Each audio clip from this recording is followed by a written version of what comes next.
Welcome to this episode. Have you subscribed yet? Ghost Opera in Yinshan, Records of the Nuo Mask and the Sunken Coffin, The Mystery of the Mountain Ghost's Marriage.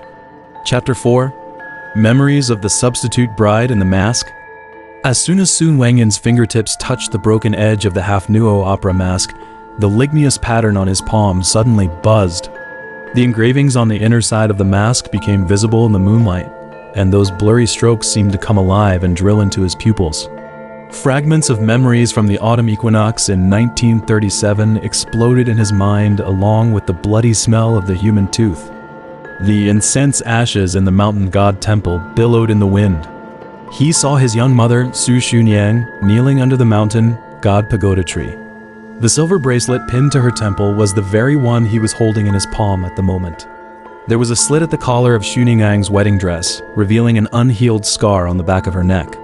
Standing opposite her was Yinshan, holding a baby in swaddling clothes. A nascent coffin-shaped birthmark was emerging on the back of the baby's neck in the swaddle. Yunyang is the only daughter of the Lin family. She shouldn't be the sacrifice. Xunyang's voice mingled with the rustling of pagoda tree sawdust. Her fingertips stroked the eye sockets of the Nuo Sakachan mask. The child in my belly has the same birthday as hers. Let me be the one to be buried in the coffin instead. Lin Wanshan's shadow was fragmented by the branches and leaves of the mountain god pagoda tree. The pagoda wood nail in his hand glinted coldly in the moonlight, and the Nuo opera mask pattern embroidered on his cuff coincided with the birthmark on Su Wangyan's left ring finger. Suddenly, the mask grew hot. Su Wangyan staggered and held onto the offering table. The faceless stone statue in the shrine had somehow changed its direction, and the ancient saying, "As the sun sets in Yinshan, hundreds of ghosts start their play." Engraved on the pedestal was oozing blood. When he put on the half-mask, his vision was suddenly dyed dark red. The Nuo opera troupe in 1937 was rehearsing in front of the temple. On the back of Chen Chiazi's hand holding the drumstick, there was clearly the same ligneous birthmark as his, and in the center of the drumhead was painted an overlapping coffin-shaped pattern of the twin fiends. Xunyang. Chen Chiazi's drumbeats suddenly lost their rhythm. Only then did Su Wangyan notice that his mother's silver bracelet was somehow on the edge of the stone coffin, and on the inner side of the coffin lid was written Wangyan, Yunyang, in menstrual blood. Between the two names was drawn the outline of the thousand-hand corpse god, and the position of the heart was exactly where he felt pain at the moment. Xunyang turned to look at him. There were no pupils in her eyes, only the flowing river god's vein. "My child, you and Yunyang must remember that the blood of the twin fiends can awaken the thousand hands. And also..." Before she could finish, Lin Wanshan suddenly rushed forward and pushed Xunyang into the stone coffin with a speed as if he had rehearsed it countless times. The moment the coffin lid closed, Su Wangyan saw his mother's hand pressing on the coffin lid, and the inscriptions on the inner side of the silver bracelet became visible in the bloodlight. It was the complete score of the song for sinking the coffin, and the notes of the last section actually formed his and Lin Yunyang's birth dates. Cough ... A suppressed cough came from outside the temple. Su Wangyan suddenly took off the mask and found that his right hand was pressing on the drainage opening under the shrine, with half a piece of red silk stuck between his fingers. It was exactly the same fabric as Xunyang's wedding dress in the 1937 memory. From the depths of the drainage opening came the sound of stone coffins rubbing, mixed with the cries of a baby. He suddenly remembered Chen Chiazi's repeated niandao of the 20th sacrifice before his death, and the number on the broken edge of the mask had somehow changed from 19 to 20. "Brother Wangyan." Lin Yunyang's voice came from outside the temple. When Su Wangyan turned around, he knocked over the river lantern on the offering table. Blood suddenly oozed from the eye sockets of the Nuo opera mask painted on the lantern surface, forming the words "Substitute Bride" on the ground. Only then did he notice that Lin Yunyang had 19 bells tied to her wrist, each bell engraved with the serial number of the stone coffins at the bottom of the river, and the birthmark on the back of her neck perfectly coincided with the curvature of the eye socket of the mask at the moment. "You look a lot like Aunt Xunyang when you wear the mask." Lin Yunyang's fingertips huagua the ligneous pattern in his palm, and her voice was as soft as the sound of a floating river lantern. "When we were kids, you always said you dreamed of being in a sunken coffin." In fact, those were all my memories. On the day she was buried in the coffin in 1993, I saw her silver bracelet fall into the water, and engraved on the inner side of the bracelet was your birth date. Su Wangyan's temples throbbed violently. The mask grew hot in his hand and actually resonated with the birthmark on the back of Lin Yunyang's neck. He suddenly remembered the strange sight he saw in the ancestral hall's genealogy 3 days ago. Lin Yunyang's name was crossed out, with "The human pillar has been substituted" written beside it, and under his entry, the birthday was actually the Dragon Boat Festival in 1937, the day of the river god sacrifice. On that autumn equinox, the mountain god pagoda trees shed bloody tears for the first time. Lin Yunyang looked at the ancient tree outside the temple. The human-faced pattern on the tree bark was facing them, and the arc of the cracked mouth seemed to be telling a silent story. In Chen Xiazi's paper-making shop, there is still a paper figure that Aunt Xunyang didn't finish. The silver ornament pinned to its chest is exactly the same as the one in your pocket. Su Wangyan reached into his pocket. The silver bracelet left by his mother suddenly became extremely hot, and the ancient characters on the inner side of the bracelet perfectly matched the engravings on the broken edge of the mask. When he pressed the silver bracelet against the broken edge of the mask, the entire mountain god temple shook violently. A large amount of pagoda tree sawdust gushed out from the drainage opening under the shrine, forming a pattern of 19 stone coffins on the ground. On the lid of the 19th coffin was clearly engraved Su Xunyang 1937, and the lid of the 20th coffin was exactly the half mask in his hand at the moment. As the sun sets in Yinshan, hundreds of ghosts start their play ... double quotes. Lin Yunyang suddenly chanted the ancient saying on the pedestal in an opera singing voice. Her shadow split in two on the mural. One was walking towards the stone coffin in a red wedding dress, and the other was standing in the Nuo opera troupe queue holding a drumstick. Do you know why the village clocks stop after each human pillar is buried in the coffin? Because time was frozen at 11:47 forever. That was the moment Aunt Xunyang cut open her abdomen and injected your soul into my body. Su Wangyan took a half step back, and the sole of his shoe crushed something hard. It was a pagoda wood tablet with tooth marks.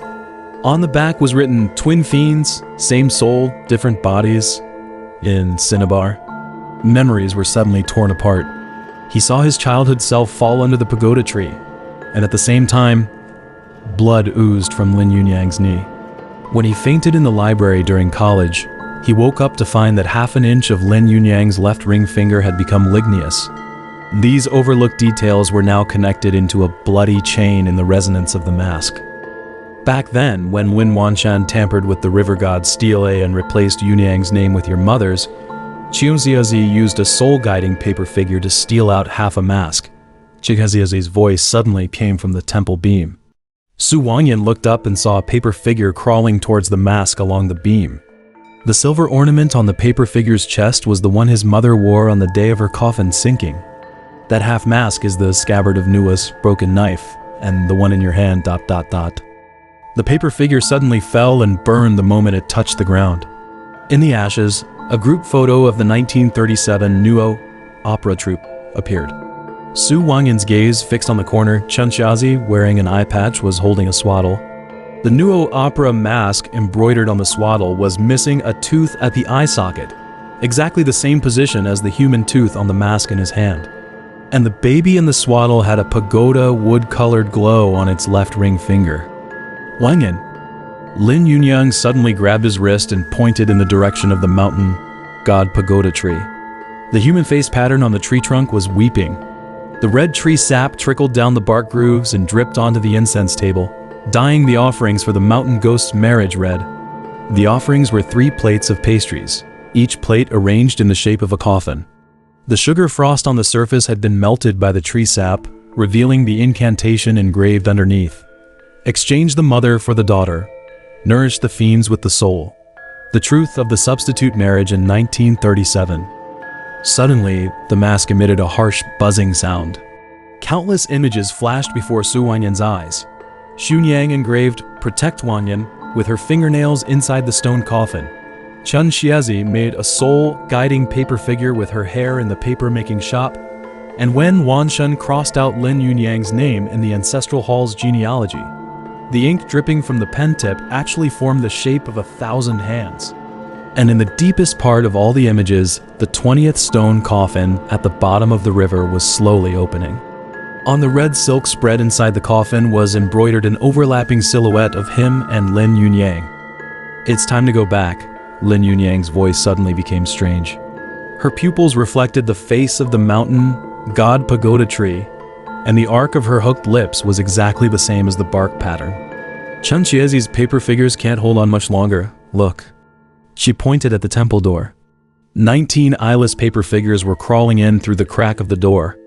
Red ropes were wrapped around the joints of each paper figure, and the knots were the ancient soul-locking knots. The empty eye sockets of the paper figures turned towards Su Wanyan, and they suddenly spoke in unison, their voices mixed with the rustling of pagoda tree sawdust. "The 20th sacrifice, it's time to try on the wedding dress." Su Wanyan tightly held the mask, and the engravings on the broken edge suddenly coincided with the facial groove of the stone statue in the shrine. When he pressed the mask against the stone statue, the entire mural cracked, revealing an older picture at the bottom. The left hand of the 1,000-hand corpse god was rooted in Yinshan, and each finger was coiled around a stone coffin. In the palm were 2 curled-up babies, one with a coffin-shaped birthmark and the other with a ligneous pattern on the back of the neck, the initial form of the twin fiends. Ta-ta! A sound of the tree trunk bursting came from the mountain god pagoda tree. Su Wanyan turned his head and saw half a photo exposed in the crack of the tree bark. The young Xunyang was holding a baby.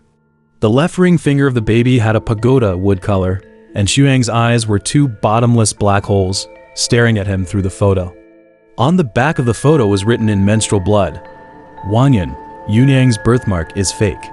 They want to use your blood to feed the 1,000 hands, ... Before the words were finished, the photo suddenly caught fire. The ashes fell to the ground and spelled out the words 1937 twin. Somehow, Lin Yunyang had put on a silver bracelet in his pocket, and the inscriptions on the inner side of the bracelet became visible in the firelight. It was his mother's handwriting. The first tier of the twin fiends should be dedicated to the heart of the mountain god pagoda tree. Suddenly, the sound of Surnas outside the temple rang out. The paper figures turned their heads simultaneously, and eyes identical to Su Wanyan's grew in their eye sockets. He suddenly remembered Chen Qizi's words before his death. "Don't believe what the opera master says. Yunyang's birthmark is fake, ... double quotes." And at the moment, the birthmark on the back of Lin Yunyang's neck was showing scales in the moonlight, the final form of the river god's human pillar, exactly the same as the appearance of his mother when she was buried in the coffin in his memory. "Brother Wanyan," Lin Yunyang walked towards him. The silver bracelet on her wrist made a delicate rattling sound. "In 1937, before you were born, Mother had already prepared the position of the sacrifice for you. Now you should understand, right? We were never twins, but 2 halves of the same soul. She used her life to make us the key to the 1,000 hands." Her fingertips huagua the ligneous pattern in his palm. Su Wanyan suddenly felt a sharp pain. In a blur of vision, he saw the scene of the coffin, sinking in 1937. Xunyang was lying inside the stone coffin. The blood beads oozing from the scar on her abdomen condensed into 2 overlapping figures in the air, with the umbilical cord connecting their hearts, the initial form of him and Lin Yunyang, and also the starting point of the twin fiends' bloodline. The mask slipped from his hand. Su Wanyan fell to his knees and heard the low laughter of the 1,000-hand corpse god coming from the depths of Yinshan. The impact sound of the stone coffins at the bottom of the river coincided with his heartbeat, and Lin Yunyang's shadow was now overlapping with the masked wizard in the mural. In her hand was the broken knife composed of nuo opera masks. "For the first substitute marriage, Mother used her soul to let me live. For the second substitute marriage, it's my turn to use my body to let you live." Lin Yunyang's voice came from far away. Su Wanyan looked up and saw that she had walked towards the mountain god pagoda tree. The human-faced pattern on the tree bark opened its mouth and caught the blood dripping from her neck. "Remember, the next time you see a corpse-driving person in Guizhou, ask them for a piece of rust from the broken finger bell. Before she could finish, the 19 paper figures suddenly pounced on him. In the chaos, Su Wanyan grabbed the mask. The strong light from the broken edge made him close his eyes. When he opened them again, the mountain god temple was empty. Only the river lantern on the offering table was still burning, and in the eye sockets of the Nuo opera mask on the lantern surface was reflected a newly emerged engraving on his left ring finger, the outline of the stilted buildings in Guizhou. He picked up the mask and found a new blood stain on the inner side. It was his mother's handwriting. On the autumn equinox in 1937, I heard your first cry inside the stone coffin. It turns out that the soul of the twin fiends can really be separated ... double quotes. The writing ended here. The edge of the paper had bite marks, as if Mother still wanted to tell him something at the last moment. The wind outside the temple stopped. The face of the mountain god pagoda tree returned to calm, and the tree sap no longer flowed. Su Wanyan reached into his pocket. The silver bracelet was somehow back on his wrist, and the inscriptions on the inner side of the bracelet were clearly visible in the moonlight. It was a series of dates: 1937, 1993, 2023. After each year was written Twin Fiends Return, and after 2023 was followed by a question mark. When he walked out of the mountain god temple, the old clock at the village entrance suddenly rang. The hour hand and the minute hand coincided at 11:47. Su Wanyan looked at the silhouette of the mountain god pagoda tree and suddenly understood what Chen Xiazi meant by, "Don't believe what the opera master says." Lin Yunyang's birthmark was fake. The real mark of the sacrifice had been engraved on the ligneous pattern of his left ring finger since he was born. The end of this episode. The story continues. Subscribe now for more exciting chapters.